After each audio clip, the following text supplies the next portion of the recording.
رددك زاد شجوني جرح في صدري دفن في سجن عمن ما نمت جفوني داخل العنبر حزين طالت المدة وانا في سجن باطل كم وكم جلسة وكم بناقشوني ما ثب الشبل يقين لا فرجوا عني ولا هم يحكموني دون ذنب مشدد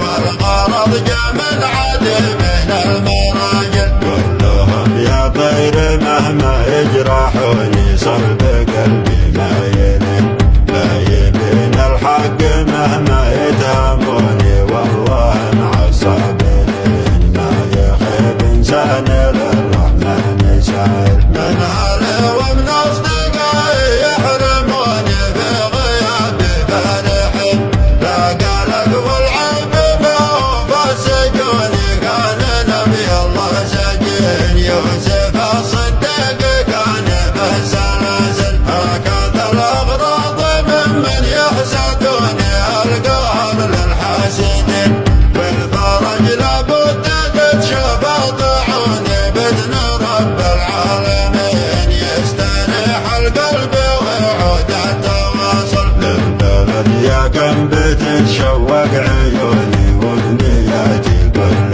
حين اجتمع باصحابي اللي يعرفوني هم لي الكنز الثمين دايما قلبي لهم يبعد رسائل واشكر الغالين بما قد نسوني دوم عني ناشدين بعظيم الشان ما خاب الظنون كل حالة بتزين بايلم الشمل دين شلامين قال فرددك زاد شجوني جرح في صدري دفن في سجن عمن ما نمت جفوني داخل العنبر حزين طالت المدة وانا في سجن باطل كم وكم جلسة وكم بناقشوني ما ثب الشبل يقين لا فرجوا عني ولا هم يحكموني دون ذنب مشدد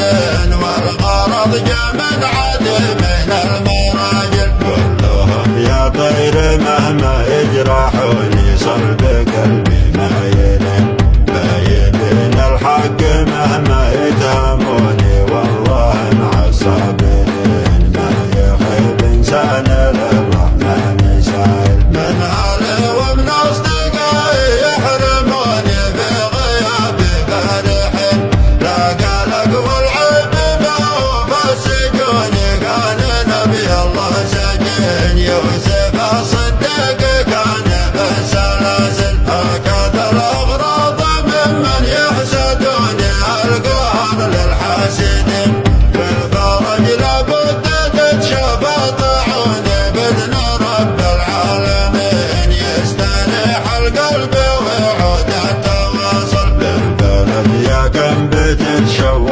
عيوني وامنياتي كل حين اجتمع باصحابي اللي يعرفوني هم لي الكنز الثمين دايما قلبي لهم يبعد رسائل واشكر الغالين بما قد نسوني دوم عني ناشدين بعظيم الشان ما خاب الظنون كل حالة بتزين حصريا قناة حائط القصر